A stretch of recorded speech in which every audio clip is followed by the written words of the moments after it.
Hello, everybody. Welcome to my series about all Chopin's music for piano. Now we focus on posthumous works, and today I have something really special for you. So let's listen and let's talk about this absolutely gorgeous masterpiece.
Okay, standing ovation, uh, huge screaming audience, absolutely huge success.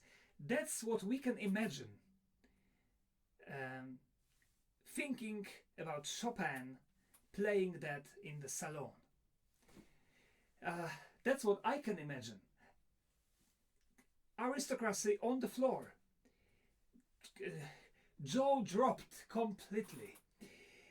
Why? Because of course at the ending, the virtuosity, but also the how elegant it is, and aristocratic, and beautiful and sweet. So everything together. And now the question: why it was not published? Why it had to be published 2 years after Chopin's death? I think it was published 2 years after Chopin's death. He didn't want to publish this piece. We don't know why. You don't ask me why, because I don't know. Now, this is in general a very mysterious was when it comes to the date of composition, the date which Chopin composed this. What we read in national edition, Jan Ekier edition, the one that I'm using, is as follows. And I quote Jan Ekier edition.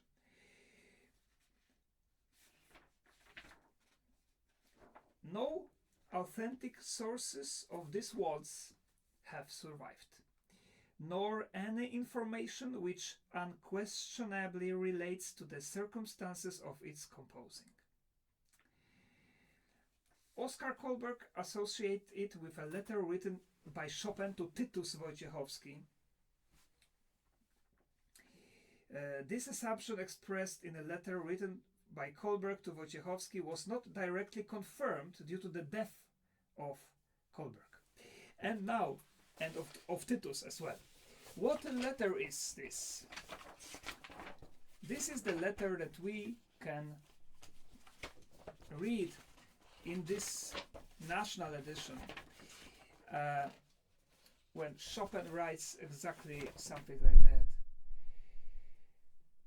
I was supposed to be sending you a new waltz for amusement, but you will now get it next week. This is written on the 15th of May 1830. And also he wrote, I am missing a couple of works from Kaufmann's illegal edition. I would be most grateful for a copy. Also, the waltz that Frédéric Chopin sent you from Warsaw, as I discern from his letters. This is something that Oskar Kohlberg wrote to Tytus Wojciechowski, but it never happened. And so anyway, this may be not interesting, very interesting for you, but I really, to have these videos historically precise, I have to quote this. But don't worry, soon we are going to the beautiful analysis of this fantastic music. But what I want to say now for you is actually something that I hope will make you stay until the end of this video. Because, my friends, I discovered something in this waltz, and I discovered that today, just a few hours before, when I was polishing my analysis for you, and I was thinking about some things, some details in this waltz, I suddenly discovered that it's almost the same like another piece of music that Chopin wrote. Which piece I will not tell you yet, because we will compare it together. But it makes me think that maybe I have the proof, maybe Chopin himself told me this today, when it possibly could be written. Well, the official date we don't know, but the date that everybody thinks is 1830, so a 20 years old Chopin. Definitely it was written before any of the waltzes that Chopin published. But when?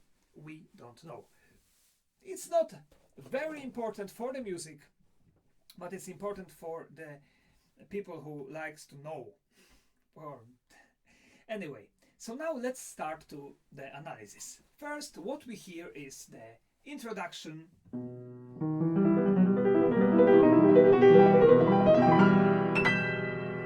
Now what we can imagine? We can imagine a salon, the dinner, after which probably Chopin is asked to play something. He composed this piece to impress, this is for sure, to impress everybody in the salon. It was important for him because he needed to make money. He needed to get students, and his students were daughters of aristocracy. So he was very smart, and in this waltz we can see that he wants to write a waltz that will be so beautiful that everyone will want to play it, but it will be so difficult that nobody will be able to play it. So then aristocratic people would ask Chopin to teach their daughters, right? This was very, very smart by Chopin. So anyway, we can imagine the salon, and probably everybody is talking. You know how it is in the parties. People are talking, and a couple of people talking there, then another there, then another there. They're drinking wine, drinking champagne, coffee, tea, blah, blah, blah, everything. A big, big, big mess. And then Chopin, shy Chopin, is coming, sitting on the piano, and starts to play. And then the moment that he plays this,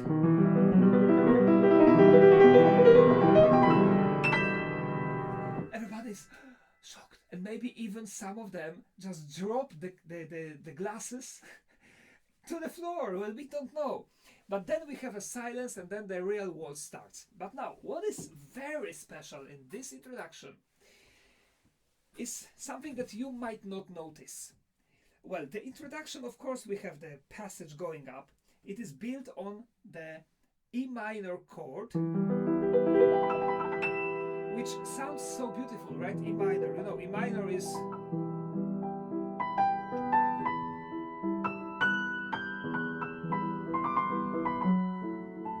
Chopin's beautiful Concerto No. 1, which I know you will ask me now, when will you analyze this? When will you? Well, answering your question already, so don't mention it in the comments. I don't know. First, I have to polish and relearn this concerto because I played it a long time ago. And second, I have to think about the how to do it without orchestra. Maybe only the piano part. This you can actually answer me in the comments.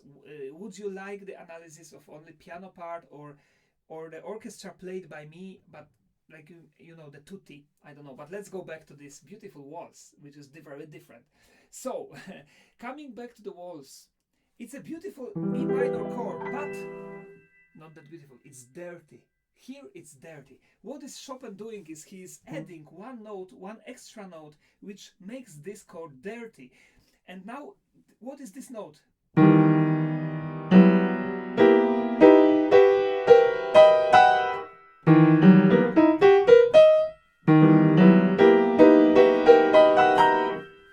It reminds us now of the 20th century music. And indeed, Chopin is doing something that I love. I love him for this.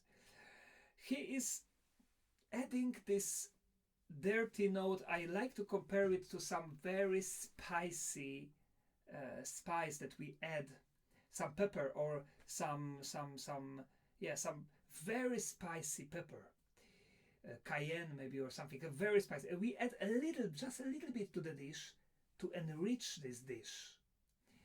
And this is what Chopin is doing. We don't really hear it, but what we hear is the vibrating chord.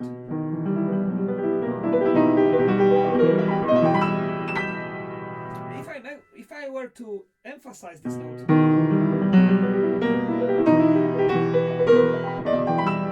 then you will hear it, right? But anyway, it's a vibrating E minor chord. So Chopin has a great taste. He adds a little bit.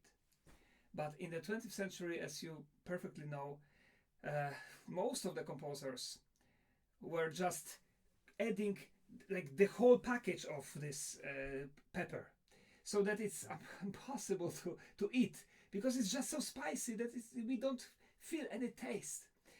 That's my personal opinion. Forgive me this. Maybe you have different, but that's my opinion anyway. So this is the beauty of the introduction. Of course, virtuosity, and then we have a little break, and then everybody is waiting. What will happen next? And then everybody is smiling because what we can hear, it's like a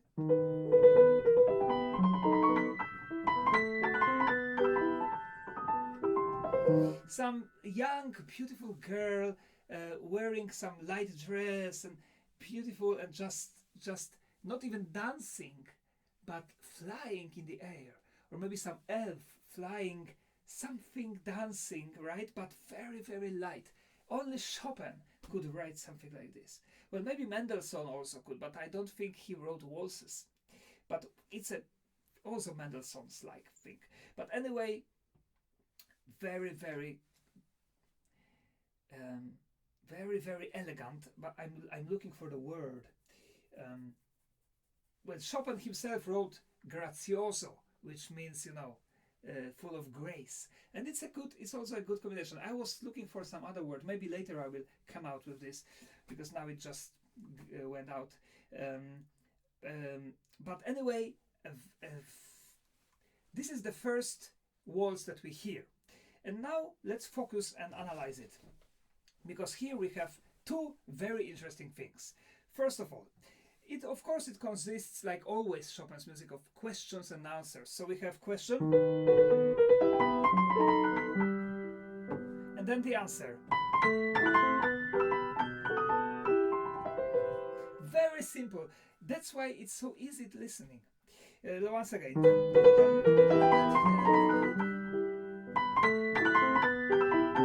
But now, what is so special about this phrase? Two things are special. First thing is special that in the question section, every single bar has different rhythm. Did you notice that before? We have pam pa pa pam, pa pa pa pa pam, pa pa pa pa pa pa pam. That's why it's so interesting. That's why it's so unpredictable. Once again,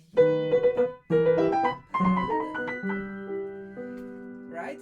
And then the answer for that is the opposite. Exactly the same rhythm every bar.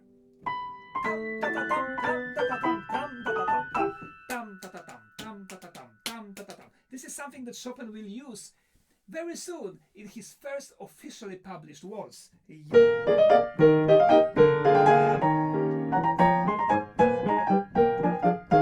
But he will be repeating this very rhythmical structure. Pam pa pa pam pam pa pa pam pam pa pam. Anyway, this is the first thing very interesting, that we have at the first phrase we have completely different rhythm every bar, and then we have the same rhythm every bar. The second thing is very interesting is that it doesn't start from the release, but it starts from the tension. So it's, maybe you didn't notice, but it starts from the tension, then we have release, then we have the tension and release, which is very strange because the question ends in the release. Strange, it should end in the tension, but ends in the release, but in the right hand it has a question mark. So it's a fantastically written phrase. Genius! And then the answer I told you.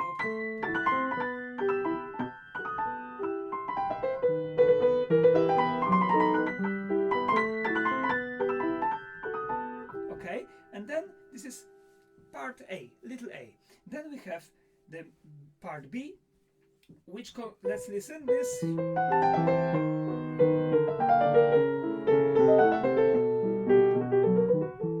It consists of two motifs, very important. So focus now. First motif, 1, 2, 3, 4, 5, 6. 6 notes fast, and then we have like a sigh, like somebody right, sigh, like maybe we are in love and we you're so beautiful, so we have the and again the same, and again the same, and again the same. So Chopin definitely wants us to remember this, and I know why. You will also know why soon. He wants to remember this rhythmical structure, taka taka taka ta dam, taka taka taka ta dam, and these two motifs. These motifs come down chromatically, which means we are going every single key in the piano. So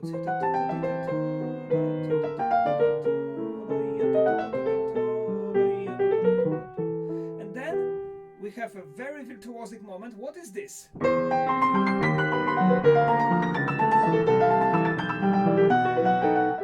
Of course, it's Chopin from his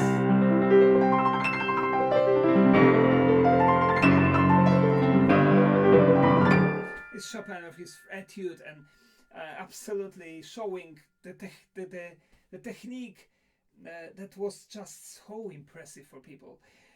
But this, my friends, is the variation of this cute, beautiful phrase. Maybe you didn't notice, but if we sing this phrase,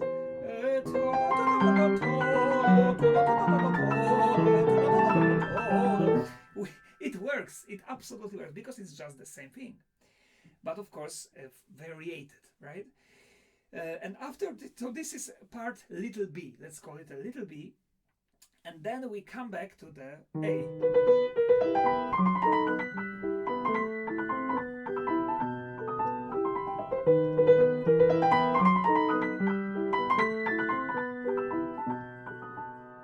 And then it's the end.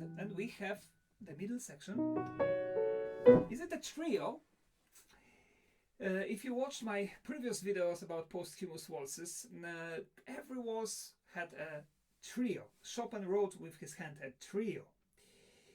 And I explained why trio. Of course, we don't have three instruments with three voices there, but it's historically connected with Baroque, when in the middle section of the dance was a trio, and it was actually played by three instruments. Anyway, now Chopin for the first time gave up and didn't use the word trio. If you know his waltzes that were published, we don't have trios there. They are completely differently built.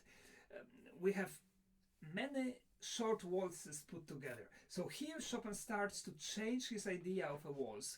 He doesn't want to write simply a salon music waltz like before with the trio and then coming back to A and just a very simple ones. That's why, because this one it doesn't have it, I'm really shocked why it was not published. I have no idea why. I don't know. I don't know. Chopin was not satisfied with it, but I think it's a perfect piece. It's a polished piece, finished piece. Everything is great. So I don't agree with Chopin, absolutely not. And I'm very happy that we have it, that it survived. So, what is so interesting in this middle section? Listen how it is constructed. The first.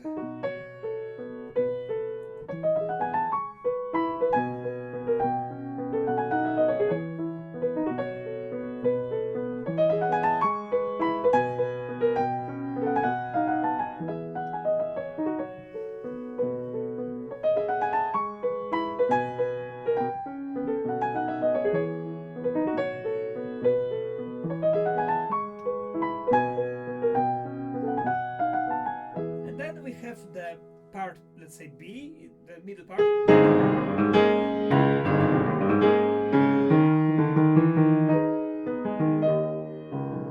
Then we come back to the beginning. So ABA, just like before, the big part A also had the same structure. So it is very regular. What is so special in this part, middle part, is there are two things. First of all, the motifs that Chopin is using are taken from the first waltz. Did you notice that? Maybe you did. This is taken from,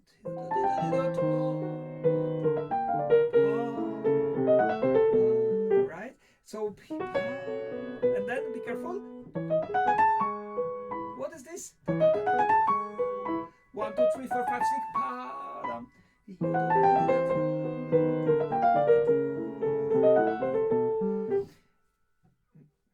Coincidence? I don't think so. Very smart, very smart. Why it's so good? Because our subconscious feels natural, feels that there is a harmony in this piece. Because he's using the same motifs, the same rhythm, and everything is same, but the melody is completely different, right? Now another thing which is very interesting is the left hand here. Left hand in general, in the whole waltz, the left hand doesn't really have a typical waltz rhythm that we have 1, 2, 3, 1, 2. This is the waltz that Chopin was of course using this kind of accompaniments a lot, but here we have a different one. We have, what is different?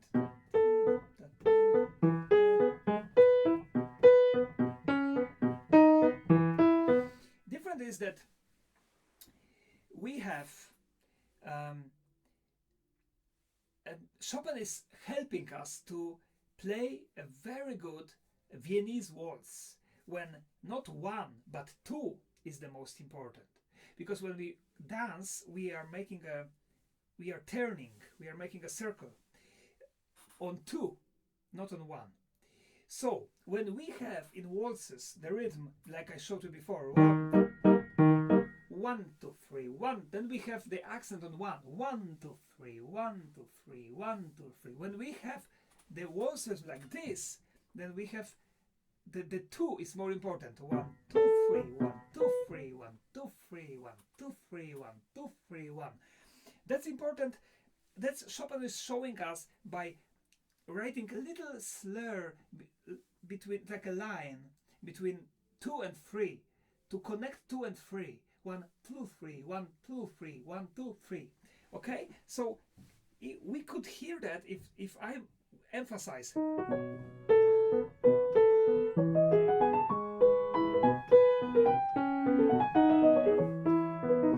3, 1. Of course, we cannot play like this, but this tells us about how to play this rhythm, and that's one of the main reasons why this waltz is so elegant, and it sounds like so aristocratic, like a salon, very high-leveled music.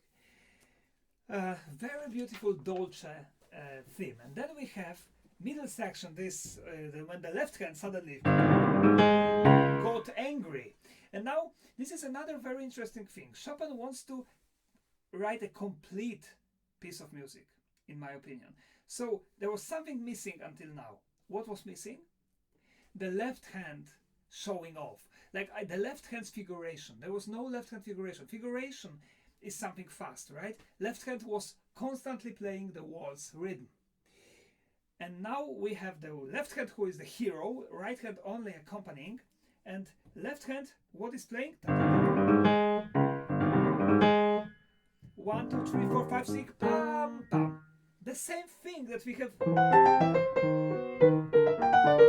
So again, the same thing, but of course it's forte fortissimo, so very loud, and it's actually not so comfortable because we have 1, 2, 3, 4, 5, 6, 7 notes going up, but we only have 5 fingers. So somewhere we have to change the position. So it's not that comfortable and not that easy, especially for the daughters of aristocratic salon. So anyway, let's listen to this. And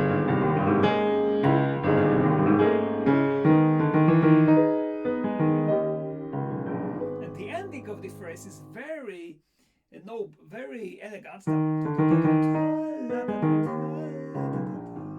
Very gracioso, full of grace, and it comes a little bit, in my opinion, from this moment when we had this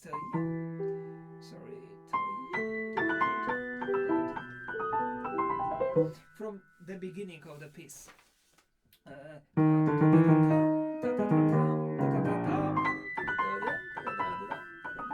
So it's connected, again, motivically connected.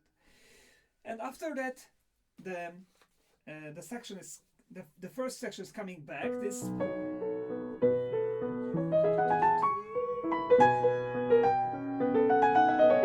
and then listen to the left hand. Left hand at the end is changing the accompaniment for the figuration one, as if after being so fast here, it can't control it. Left hand cannot control. Instead of playing the left hand is thinking, oh my god, it's so boring, I want to play fast. And then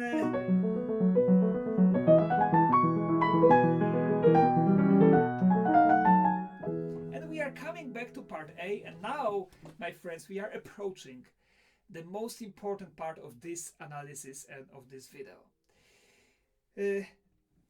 Waltz number 1 is coming back, so the part A, but very short. And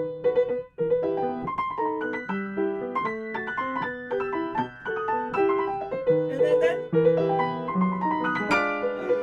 what happens here? There is a lot of things that I want to tell you about this moment.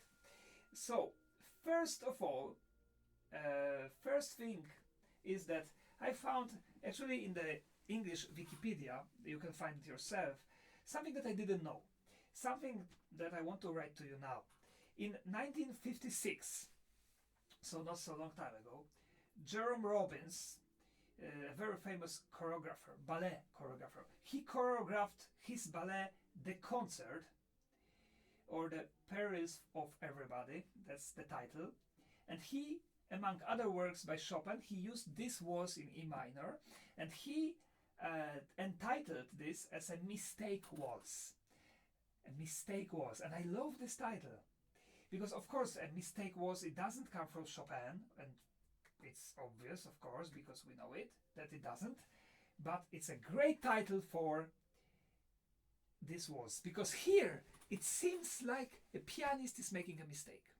And from this moment, the coda starts. So the ending of the piece. And now, I will play for you once again the ending, the coda and this mistake and the coda.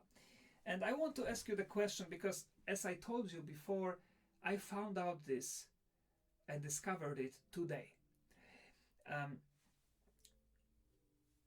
There is another piece written by Chopin, which is almost the same and has almost the same ending, has almost the same coda.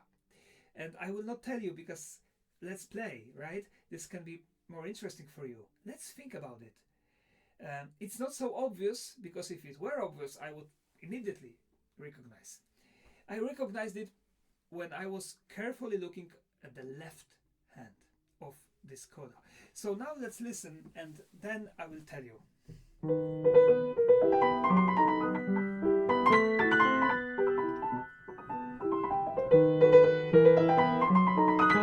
And now left hand, listen.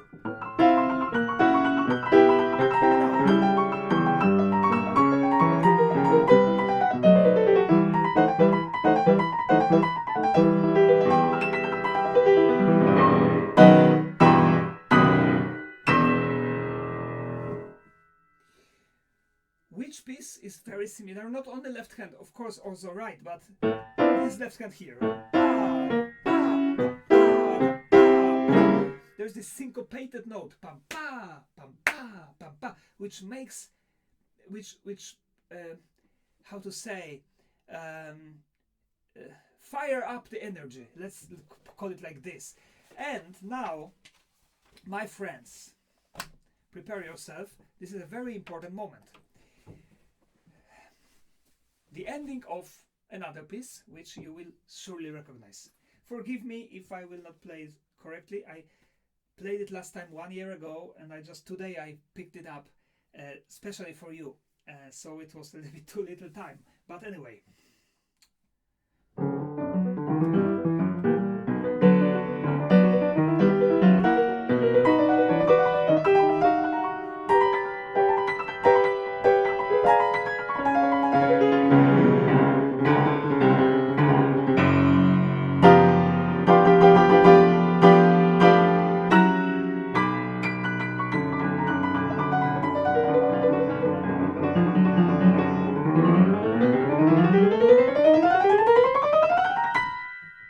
Sorry.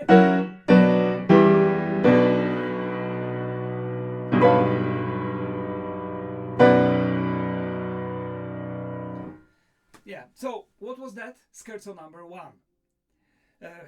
Once again, sorry. As you can see, it's not so easy for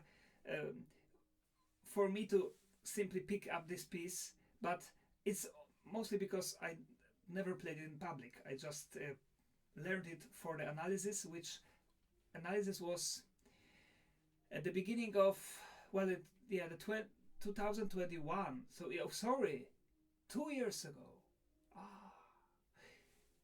I made a mistake. I played it last time 2 years ago, not 1 year ago. 2 years, my friends, of break, and now I discovered today, oh my god, this is so similar. I have to show you. So I just put it back to my fingers, which is not really there. But let's listen a little bit slower, maybe, and listen to the left hand first.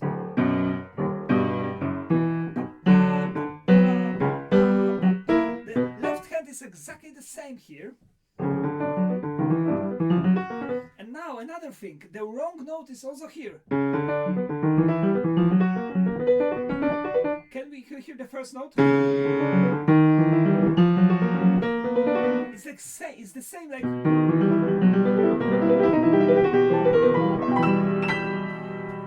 it's the same thing. And the left hand.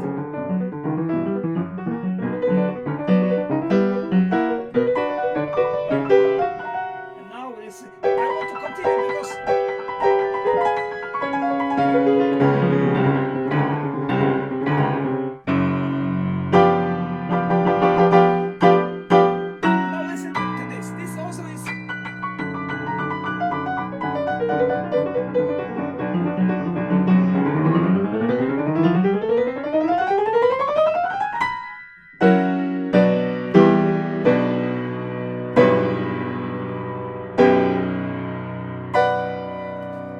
Sorry, I was already thinking about playing for you this.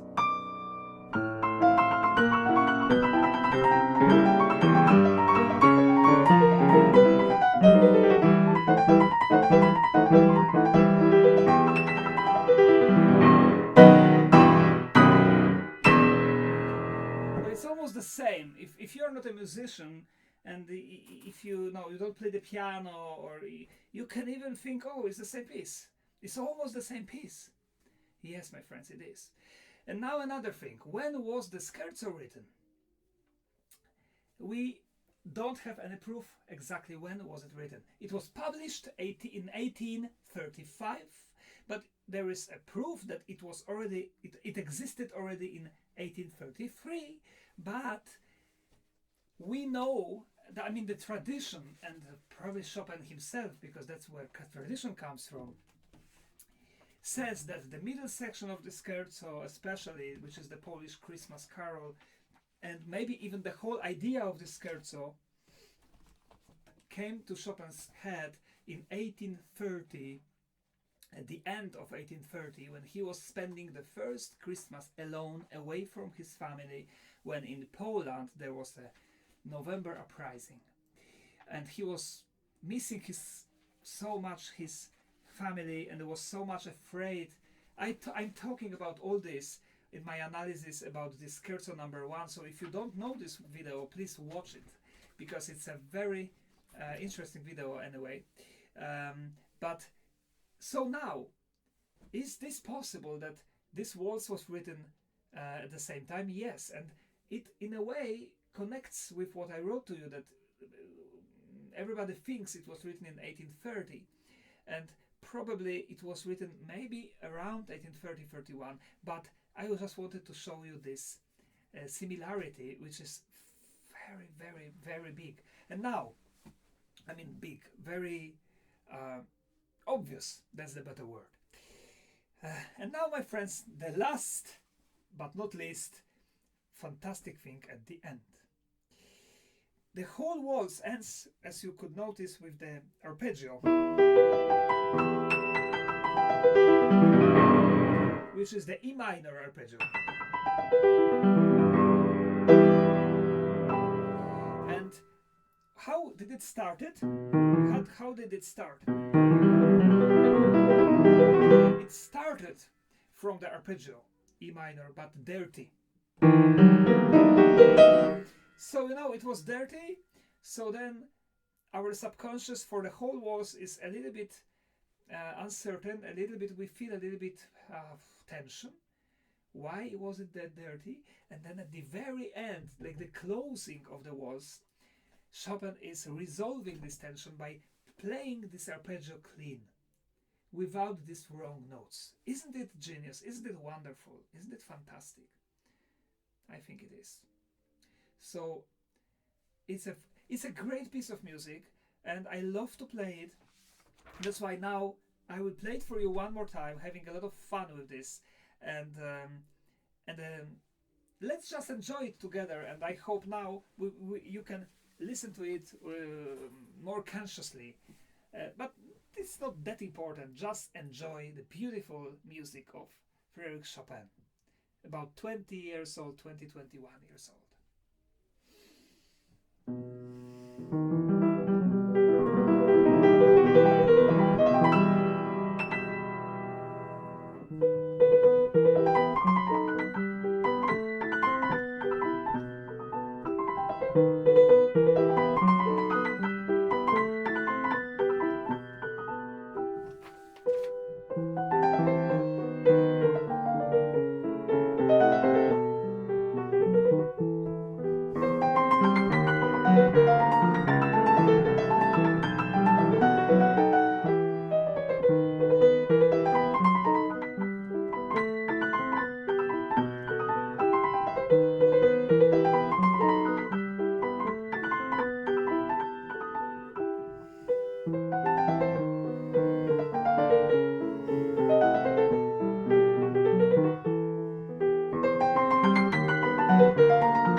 very much for watching.